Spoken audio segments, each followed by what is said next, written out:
Bonjour à tous et bienvenue dans la réponse de Riri, l'émission qui répond à vos questions relatives à l'immobilier. Je suis Lilian Rivière, coach et formateur en immobilier.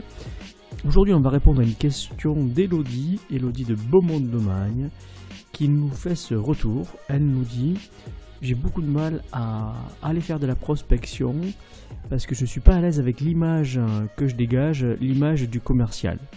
Merci beaucoup Elodie pour ta question. Alors avant de répondre à la question d'Elodie, je vous rappelle que vous pouvez vous abonner à ma chaîne YouTube en cliquant juste en dessous et en appuyant sur la petite cloche ou sur tout le réseau de podcasts disponible. Pour poser vos questions d'ailleurs, il suffit d'aller sur formationimo.blog ou formationimo.net et vous allez dans le contact ou dans le chat, tout ce que vous voulez, vous nous posez vos questions et on y répond tous les jeudis. Allez, j'allais dire une fois sur deux, le jeudi. Alors, Elodie qui nous fait donc ce retour. Alors Elodie, déjà, tu nous parles de cette image de commercial avec laquelle tu n'as pas l'air à l'aise, ce côté un petit peu requin qui colle à la peau du commercial. Alors je vais vous parler un petit peu d'une anecdote personnelle. J'ai fait beaucoup d'études commerciales, comme certains d'entre nous. J'ai mis en place un programme d'accompagnement qui s'appelle le Club Sandwich. Vous le retrouverez sur formationimo.net et j'explique un petit peu mon parcours, donc vous retrouverez ça là-dedans. Et effectivement, donc quand j'ai démarré mon parcours, parti un petit peu de rien, je me suis retrouvé rapidement à avoir quelques résultats assez intéressants. L'accompagnement, les formateurs, les coachs, les dirigeants, tout de suite m'ont un petit peu catalogué si toi tu avais été plus vieux, si tu avais existé au moment des vendeurs de porte-à-porte, genre livre, achète et compagnie, tu t'en serais bien sorti. Alors je ne sais pas comment il fallait le prendre, si c'était une qualité, un défaut, je ne sais pas, c'est justement ce que je vais aborder avec vous aujourd'hui. Très honnêtement, je n'aurais jamais pu faire ça. Voilà, je vais être franc avec vous, j'aurais jamais pu être vendeur de livres achète, etc. Puisque j'ai besoin d'une éthique, j'ai besoin d'être à l'aise avec ce que je vends, de ne pas avoir cette impression de voler les personnes avec qui je vais travailler. Et c'est peut-être ça qui a fait que j'ai les résultats que j'ai aujourd'hui et que j'ai eu depuis. Alors voilà, ça répond déjà à ta question que oui, souvent on dit ouais, les commerciaux c'est des requins. Bah non, j'ai eu la chance de faire partie des négociateurs qui ont eu des résultats depuis leur début de carrière et je t'avoue que pour autant, je reste sûr de moi dans le sens où l'éthique est importante, le sourire est important, bref, l'immobilier autrement. Donc l'idée c'est quoi ? C'est tout simplement déjà de comprendre ce que c'est que cette image de commercial, cette image de requin qui nous colle à la peau. Alors il y a à l'époque justement, quand on ouvrait ces portes et qu'il fallait vendre à tout prix à des personnes qui n'étaient pas dans le besoin, il fallait ce qu'on appelait justement créer le besoin. Alors que moi j'ai tendance à dire qu'aujourd'hui, il est beaucoup plus intéressant de répondre à un besoin. À partir du moment où vous commencez à voir les choses comme ça, si vous répondez aux besoins de vos clients, il n'y aura plus cette démarche intrusive. Il n'y aura plus ce côté commercial, puisque vous allez tout simplement les aider dans un projet. Et pour ça, ça passe en premier par comprendre le projet de vos clients. Ça veut dire que vous allez tout simplement analyser ensemble avec eux leurs problématiques, leurs projets, leurs choix, leurs rêves, leurs besoins. Et en fonction, vous allez essayer d'y répondre.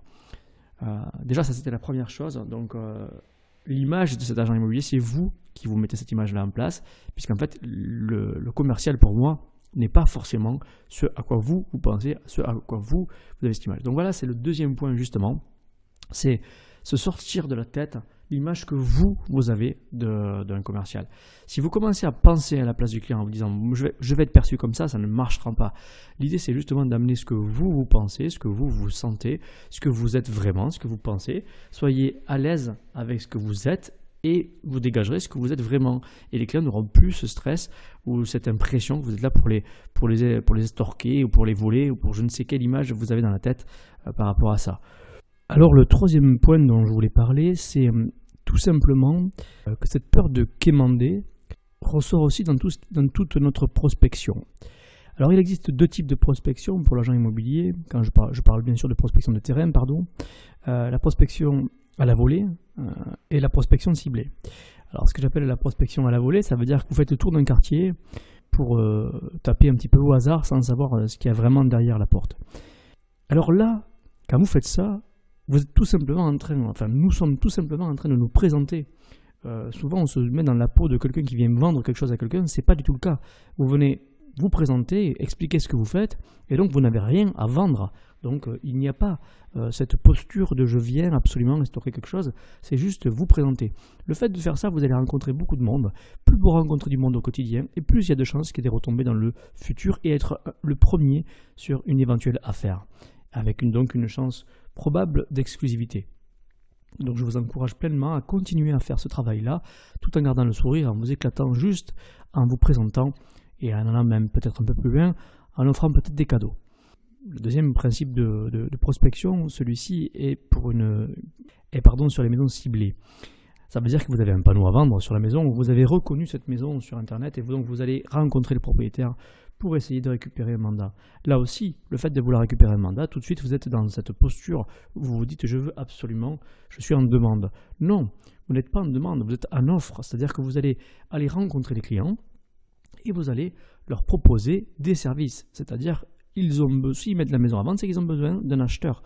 Vous avez des acheteurs à leur amener, à leur faire rencontrer, donc vous ne quémandez rien du tout, vous leur amenez une solution, vous leur apportez, vous répondez à une problématique qu'ils ont actuellement, donc il n'y a pas à rougir de ça. Donc l'idée c'est effectivement de juste voir la maison pour voir si elle peut correspondre à d'éventuels clients, et peut-être travailler sans mandat, ça veut dire que vous irez avec un mandat de recherche, donc il n'y a pas ce côté intrusif, et si le client avec qui ça fonctionne, et si vous mettez quelque chose en place, et si vous faites une très bonne phase de découverte, si vous aurez le mandat, et peut-être même un mandat exclusif. Mais si vous partez en me disant je suis en train d'embêter les gens, forcément ils ont cette perception puisque vous allez transmettre ce côté-là, et ça c'est un petit peu dommage. Voilà, donc j'espère que ces trois clés, ces trois points en tout cas que j'ai abordés aujourd'hui vous t'aidera, Elodie. N'hésite pas d'ailleurs à mettre dans les commentaires si c'est le cas, et surtout dans les mois prochains, dans les prochaines semaines, reviens nous dire si effectivement ça fonctionne mieux, si tu es plus à l'aise avec cette image. Moi je vous dis à très bientôt pour un prochain podcast. Je vous rappelle que vous pouvez aller sur formationimo.net, mon site de formation, ou formationimo.blog, mon blog, pour aller poser vos questions, et j'y réponds tous les jeudis, une fois sur deux, dans la réponse de Riri. Bye bye.